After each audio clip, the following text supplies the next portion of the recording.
Haleluya, haleluya, haleluya. Shalom warga kerajaan, senang sekali kembali berjumpa dengan saudara.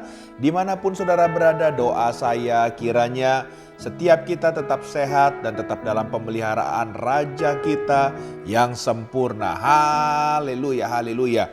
Nah, Bapak Ibu terkasih dalam Tuhan, hari ini saya ingin berbicara soal kasih karunia. Wow, haleluya.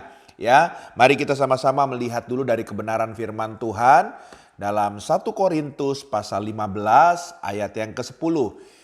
1 Korintus 15 ayat yang ke-10, demikian firman Tuhan. Tetapi karena kasih karunia Allah, aku adalah sebagaimana aku ada sekarang.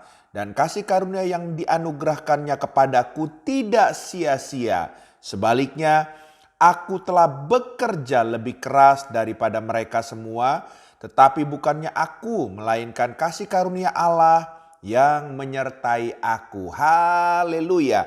Saudara terkasih dalam Tuhan, Rasul Paulus kepada jemaat di Korintus ini betul-betul saudara terkasih dalam Tuhan ya mengajarkan kita sesuatu hal yang luar biasa soal kasih karunia. Biasanya banyak kita kalau sudah bicara kasih karunia, kita bilang begini, ya sudah kita tunggu aja, nanti juga Tuhan kasih. Nanti juga datang, nanti juga waktunya tiba. Saudara, seringkali kita menjadi pasif. Bahkan cenderung kita sebagai orang percaya, kita maaf dalam tanda kutip, kita malas. Haleluya. Tapi justru sebaliknya, Rasul Paulus mengajarkan kita dalam kebenaran firman Tuhan ini, mengajarkan bahwa justru kasih karunia yang Tuhan berikan dan dia terima menjadikan dia semakin bergairah, menjadikan dia menjadi pekerja keras karena dia tahu saudara terkasih dalam Tuhan, kasih karunia itu justru memampukan dia dari segala kekurangan dia, dari segala ketidakmampuan. Kasih karunia itu membuat dia menjadi pribadi yang maksimal. Haleluya, haleluya. Nah, oleh sebab itu kita dalam melihat kasih karunia, kita harus melihat dulu dari perspektif daripada kacamata Tuhan dan secara utuh. Haleluya. Sebab beberapa kita melihat kasih karunia, yang paling penting kalau kita sudah menerima hidup, dikatakan hidup kita ini adalah kasih karunia. Haleluya. Ya gak salah sih saudara. Cuman karena kita melihat kasih karunia itu sebagai kehidupan saja, saudara saya rasa bukan cuman itu ya. Bahkan kalau ditambahin ada yang melihat kasih karunia dari kacamata bisa bernafas. Oke, ya kita bisa bernafas karena kasih karunia Tuhan. Karena kita lihat orang-orang yang sudah di ruangan ICU dan lain sebagainya, kondisinya sedang darurat, betapa mereka mau bernafas aja sulit. Oke, kasih karunia itu bagiannya salah satunya juga nafas. Tapi ada lagi yang bilang bahwa segala sesuatu yang kita nikmatin, yang kita terima ini adalah kasih karunia Tuhan. Tidak salah juga. Haleluya. Tapi hari ini saya ingin mengajak kita melihat dari kacamata Rasul Paulus. Sebetulnya dia melihat kasih karunia itu sebagai apa sih? Mari kita lihat terlebih dahulu hal yang pertama. Efesus pasal yang pertama ayat yang ke-7. Efesus pertama ayat yang ke-7 dikatakan, sebab di dalam dia dan oleh darahnya kita beroleh penebusan, yaitu pengampunan dosa menurut kekayaan kasih karunia-Nya. Jadi hal yang pertama Rasul Paulus ya di dalam Efesus pasal 1 ayat yang ke-7 ini ya berkata bahwa dia melihat kasih karunia berdasarkan karya. Ya, haleluya, berdasarkan karya apa? Karya pengampunan dosa. Wah, haleluya. Setiap kita, sekaya apapun kita, setenar apapun kita, tidak bisa membuat kita diampuni dosa kita. Tapi pengampunan dosa waktu kita menerima kasih karunia Tuhan saja, darahnya yang mahal menebus kita semua, saudara, menjadikan kita dari yang berdosa menjadi umat tebusan Tuhan. Haleluya. Jadi ini yang dikatakan dari kebenaran firman Tuhan, kacamata Rasul Paulus yang dia melihat pengampunan dosa itu adalah bagian dari kasih karunia. Hal yang kedua, mari kita lihat sama-sama Efesus pasal yang kedua ayat yang ke-8. Demikian firman Tuhan. Efesus 2 ayat yang ke-8.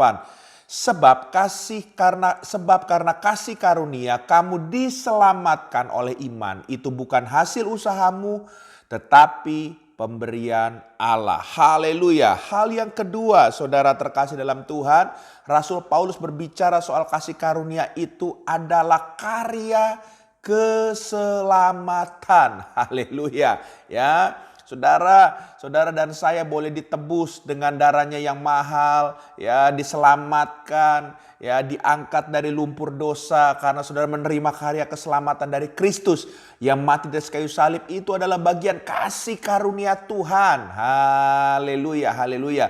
Cuman karena dia mati di atas kayu salib untuk menebus dosa saudara dan saya, untuk memberikan kasih karunia-Nya, menjadikan saudara hari ini yang tadinya saudara bukan apa-apa menjadi pribadi yang bernilai di mata Tuhan. Haleluya, haleluya. Oleh sebab itu jaga hidup kita, jangan sembarangan lagi. Karena kasih karunia yang Tuhan berikan adalah karya keselamatan yang sudah kita terima. Haleluya.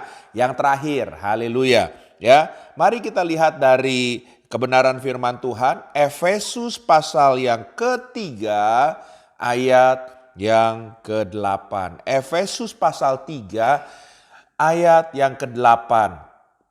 Dikatakan, kepadaku yang paling hina di antara segala orang kudus telah dianugerahkan kasih karunia ini untuk memberitakan kepada orang-orang bukan Yahudi kekayaan Kristus yang tidak terduga itu. Haleluya. Di sini saudara, luar biasa saudara. Rasul Paulus adalah orang yang sangat terpandang, orang yang pandai, tapi dia memposisikan diri dia sangat di bawah. Bahkan dia katakan bahwa dia adalah orang yang paling hina di antara semua orang kudus pada zamannya. Haleluya. Ya, dia menaruh diri dia sangat-sangat rendah. Haleluya. Dan dikatakan saudara terkasih dalam Tuhan, maka oleh karena kasih karunia yang Tuhan berikan dalam hidupnya, itu hanya menolong dia hari ini menyadari siapa dia untuk dia dipakai melayani Tuhan. Memberitakan kepada orang-orang, bahkan juga bangsa yang bukan orang percaya atau pada zaman itu non-Yahudi. Haleluya, haleluya. Jadi hal yang ketiga, kasih karunia membuat kita melayani Tuhan. Wah, puji Tuhan. Haleluya, haleluya. Oleh sebab itu, seberapa banyak kita sudah menerima kasih karunia Tuhan, jangan saudara terkasih dalam Tuhan, kasih karunia itu cuman kita pegang sendiri saja. Tapi saudara harus sadar bahwa kasih karunia Tuhan yang telah saudara terkasih dalam Tuhan, ya, mengampuni dosa kita, memberikan keselamatan, juga hidup saudara harus menjadi berkat dengan melayani. Haleluya, haleluya. Bahkan kalau kita lihat dari kebenaran firman Tuhan dalam melayani, dari ayat yang tadi kita baca bahwa Rasul Paulus melayani dengan begitu bersemangat, berapi-api. Dia boleh dipenjara, dia boleh mengalami hal-hal yang tidak enak, tapi dia tetap melayani dengan semangat. Kenapa? Karena dia tahu semuanya itu hanya karena kasih karunia Tuhan. Apapun keadaan saudara hari ini, mari kita terus semangat karena kasih karunia Tuhan pun tidak pernah stop, akan terus menyertai setiap langkah kita orang percaya yang berjalan dalam kehendak Tuhan. Haleluya. Tuhan memberkati kita semua. Haleluya, haleluya. Izinkan saya berdoa. Tuhan, hamba berdoa dalam nama Yesus. Kami tahu bahwa kami adalah orang-orang yang dipilih, umat pilihan-Mu untuk menerima kasih karunia-Mu. Biarlah kasih karunia-Mu membuat kami semakin bertekun, semakin menyala-nyala dalam mengiring dan melayani Tuhan.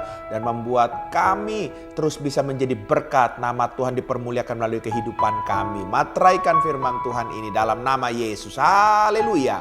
Amin.